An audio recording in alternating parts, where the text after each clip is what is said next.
Amalan pertama yang dibiasakan oleh Nabi saat Ramadan itu banyak berbuat baik dengan bersedekah. Ya, sedekah, sedekah, sedekah, sedekah. Nah, apa itu sedekah? Ini seringkali dipahami oleh sementara orang. Kalau sedekah itu sebagian memaknainya sudah menyiapkan uang, kasihkan kotak, berikan sedekah. Itu terbatas maknanya. Dalam bahasa fikih yang disebut dengan sedekah ini adalah kullu ma'rufin sedekah. Kullu ma'rufin sedekah. Semua perbuatan baik yang mungkin bisa kita kerjakan disebut dengan sedekah. Semua perbuatan baik. Jadi bentuknya tidak hanya lewat uang. Ada amalan fisik, itu sedekah. Maaf teman-teman, Anda keluar dari rumah tiba-tiba ada duri. Ya, ada kulit pisang, bukan hanya duri. Ada sampah yang menghalangi jalan. Tiba-tiba Anda ambil sampah itu, Anda ambil kulit pisang itu, kemudian Anda tempatkan di tempat sampah, buang ke tempat sampah. Itu sedekah. Ada pahala di situ. Anda datang ke masjid, tiba-tiba ada kotoran di situ. Atau ada botol aqua misalnya belum dibuang, Anda ambil, Anda simpan ke tempatnya, buang ke tempat sampah. Itu sedekah. Disebut dengan sedekah jasad. Ya, sedekah menggunakan perangkat tubuh kita, fisik kita. Ada yang kedua jenisnya, ya, sedekah dengan harta maliyah. Misal, maaf ya, maaf sekali, ini jarang. Sedekah harta ini yang disebut dengan salah satunya infak namanya. Infak. Diinfak menggunakan materi, bisa dengan uang, bisa dengan pakaian, bisa dengan makanan, bisa dengan contoh dengan uang misalnya. Ini aduh, saya itu kadang-kadang suka heran ya. Ini banyak orang sedekah itu hanya saat mendapatkan kelebihan harta. Padahal bahasa Al-Qur'annya jadikan program. Jadi kalau bahasa Quran itu niat mencari harta itu buat infak. Jadi bukan saat dapat harta baru infak, bukan. Cara berpikirnya kata Quran, kalau kamu ingin dimudahkan harta, maka kamu lihatkan, saya pengen cari harta itu supaya bisa cari amal soleh. Kalau cuma buat kumpulin harta, jangankan Anda yang beriman, yang nggak beriman pun bisa mengerjakan itu. Coba lihat orang-orang tidak beriman, banyak yang kaya. Kerja, kumpulin harta. Kalau antum kerjanya cuma ngumpulin harta, apa bedanya Anda dengan yang belum beriman? Nggak ada perbedaan. Bayi aja sampai nangis tuh, ya. Makanya saat Anda ngumpulin harta, turun konsep di Quran. Buka Quran surah 28 ayat 77. Ya, Quran surah 28 ayat 77. Paling kiri sebelah bawah. Lihat kalimatnya. Wabtaghi fima atakumullahu daral akhirah. Kata Allah, hei kamu silakan cari harta. Ayo cari sebanyak-banyaknya. Nanti yang kamu dapatkan itu, kalau ingin diberikan oleh Allah mudah, niatkan untuk akhirat. Karena kenapa? Mungkin ada orang di antara kita yang rajin tahajud, antum belum bisa. Ada yang rajin puasa, antum belum kuat. Susul mereka dengan kemampuan antum mendapatkan harta. Nanti dari situ cari surga lewat harta. Infak. Tapi jangan dulu diinfakin, kata Allah. Wala tansa nasibaka minad dunya. Sebelum infak, cukupkan dulu kebutuhan keluarga Anda. Di infak itu dibagi dua. Satu infak untuk keluarga. Setelah cukup untuk keluarga, keluar cari surga antum sekeluarga. Misal, gaji Anda 30 juta. Amin. Oh.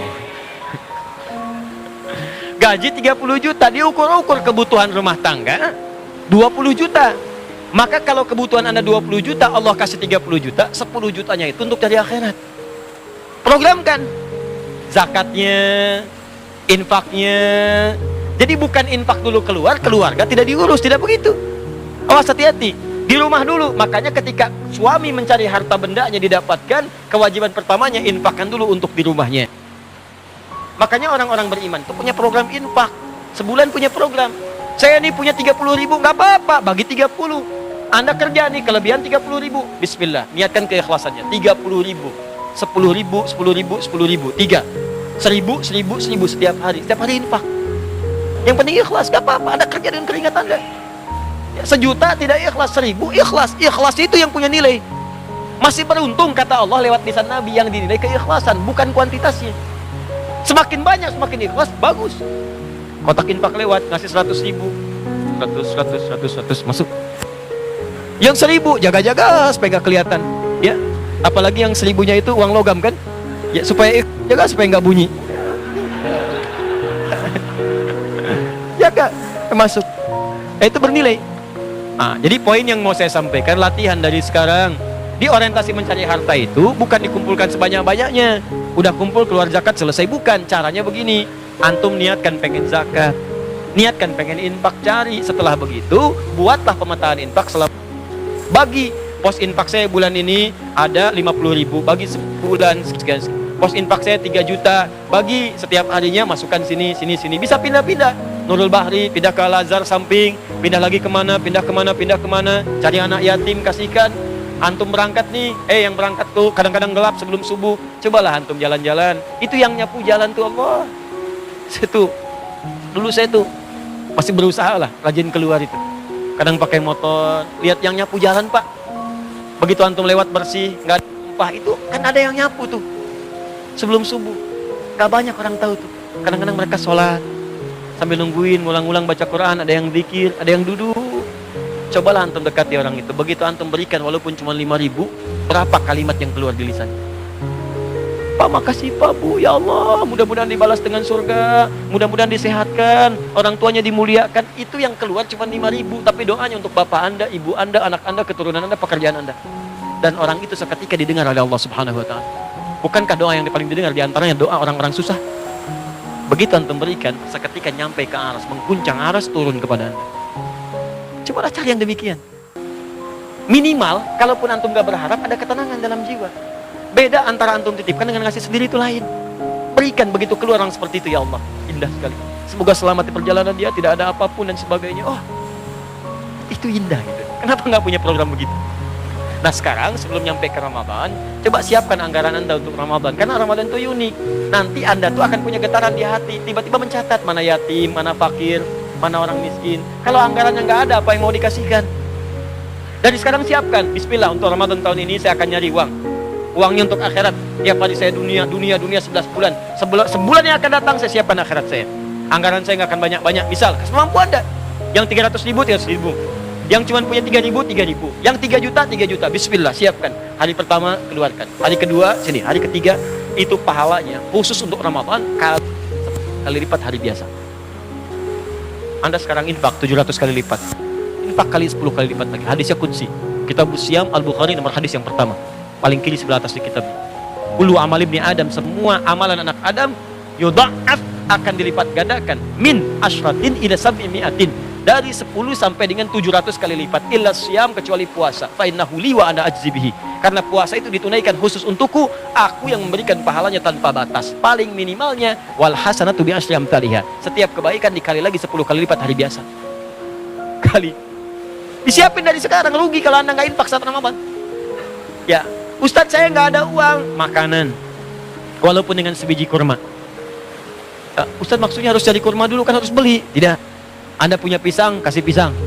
Anda punya kue, kasih kue. Ustadz saya nggak ada makanan, minuman. Kata Nabi, walaupun sehirup air. Oh berarti cuma sehirup aja, sesedot ya Ustadz ya? Tidak. Itu bahasa terkecil. Satu sedotan pun ada pahala, apalagi dengan aquanya. Makanya kan dulu sering ada yang naruh minuman tuh di luar. Ya, bulan-bulan haji, bulan-bulan Sya'ban. Bukan Ramadan, kalau Ramadan nggak ada yang naruh di luar. Ya, siang-siang tuh naruh, tiba-tiba Anda ngelihat Eko. Dulu kan ada begitu kan? Orang minum di aja. Ada yang luar biasa, ada kebiasaan orang soleh, salafus soleh, itu dia punya kebiasaan infak. Setiap menjelang subuh itu dia suka naruh makanan di depan pintu-pintu warga sekomplek. Makanan. Setiap pagi orang keluar rumah sudah ada makanan. Saking tidak ingin ketahuannya, tidak nampak, sirran. Ada yang rahasia, ada yang alaniyah, disampaikan untuk memotivasi. Ada. Jadi orang ini menutupi amalannya. Gak ketahuan, tiba-tiba ada seorang meninggal dunia, orang soleh wafat, diantarkan sampai ke kuburannya selesai. Setelah orang itu meninggal, sepekan gak ada yang nyimpan makanan. 2 pekan, setelah sebulan mereka sadar ternyata orang yang meninggal itulah yang punya kebiasaan naruh makanan setiap hari dan setiap malamnya itu. Anda bayangkan, dia orang-orang zaman dulu itu seperti itu. Kalau disebutkan kata Nabi infak, mereka nyiapin infak. Ada anggaran. Jadi bukan saat dapat baru keluar, bukan, diniatkan dari awal, dan itu akan dipermudah oleh Allah. Orang yang usahanya karena akhirat, maka dunianya akan dikecilkan oleh Allah.